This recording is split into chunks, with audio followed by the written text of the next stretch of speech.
Do material and spiritual rising go hand in hand?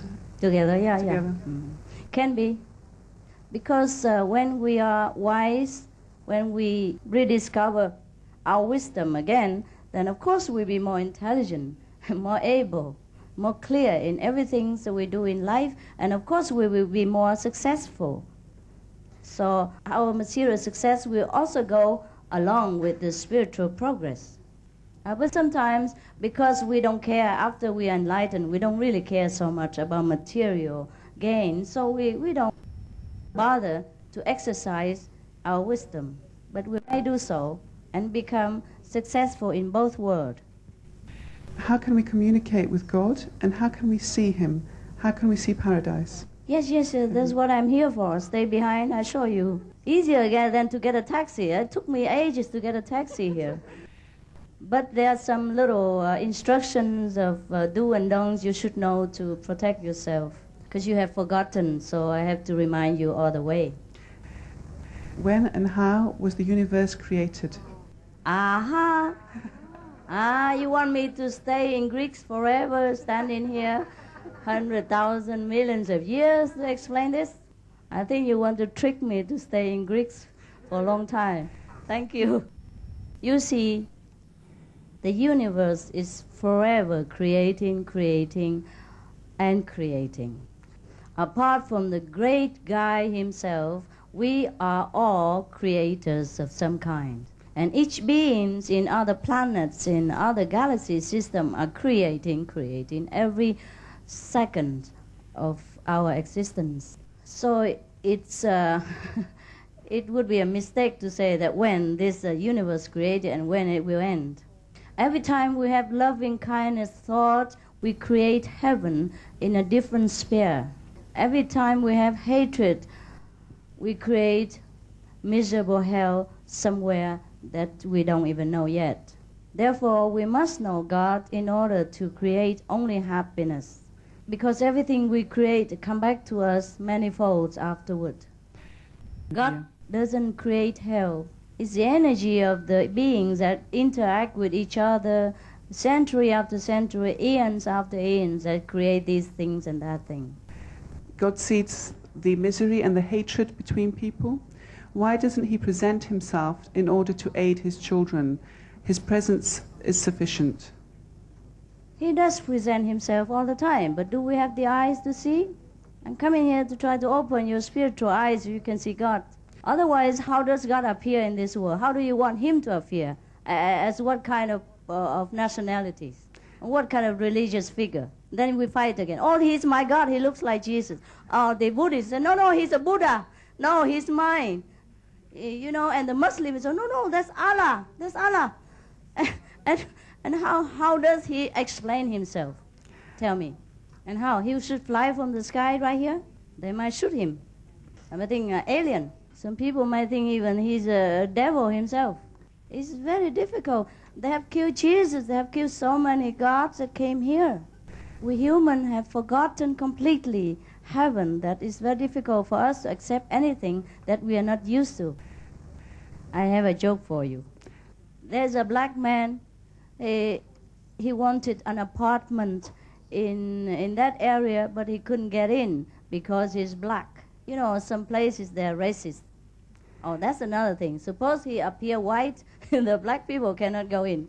Suppose he appear like the Greeks, the Chinese people cannot be accepted, whatever. You know, it's very difficult in our world. Yes.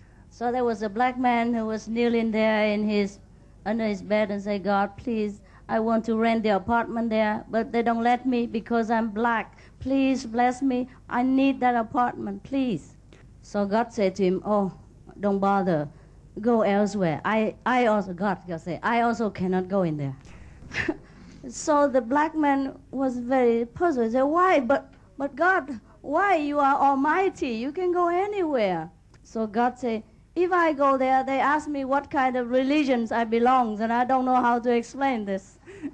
So that's so much about God, the poor guy.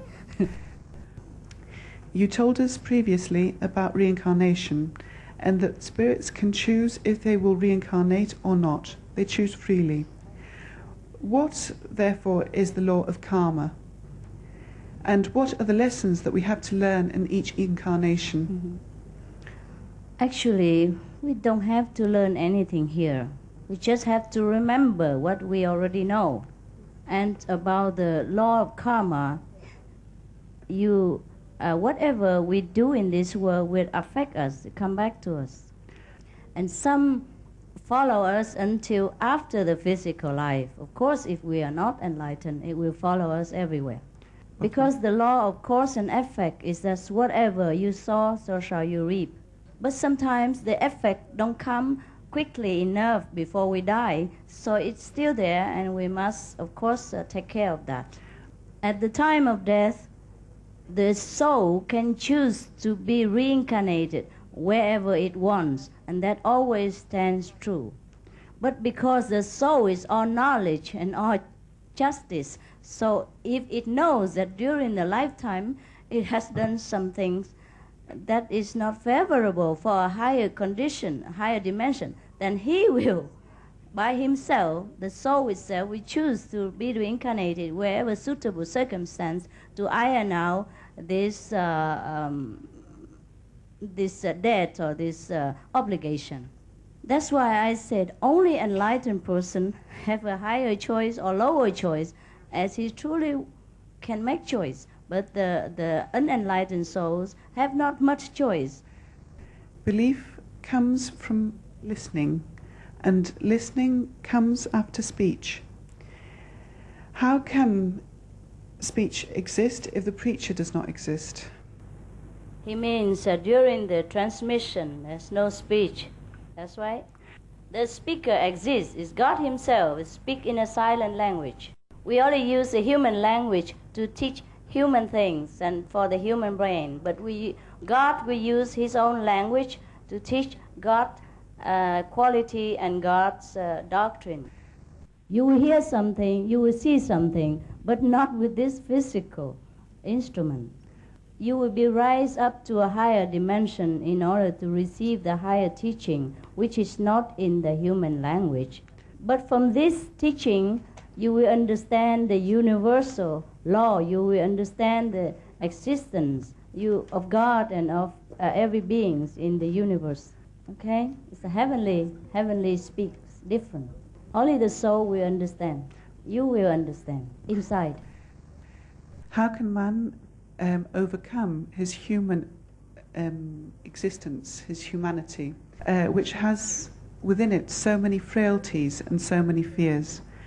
And how can he then feel as a God? Perhaps that would be hubris, daring to feel that you are God. Mm-hmm. Yes, yes. Of course we dare not now, because we are not yet. You've forgotten. After reawakening of God inside, and God will know that God is God, you will not identify yourself with this weak body, with this prison of the flesh no more. You stay too long in this house, you think you are the house. Once you open the door and walk outside, you know you are not the house.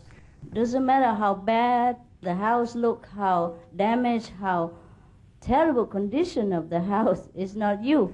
Inside this house there is a computer system which we call brain. And it is the brain that tells you that you are weak, you are mistaken, you are troubled, you are stupid, you are ignorant, and so on and so forth. Because the brain records all the data every day, what you're doing and how you react and how you feel and all that. And then record it in here, and every time you keep playing it out again and make you feel that you are that.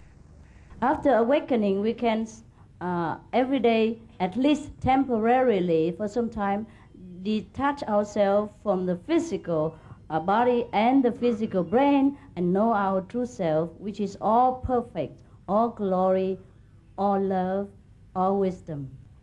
It's all talk. You have to experience it. Talking about cake don't make you taste anything.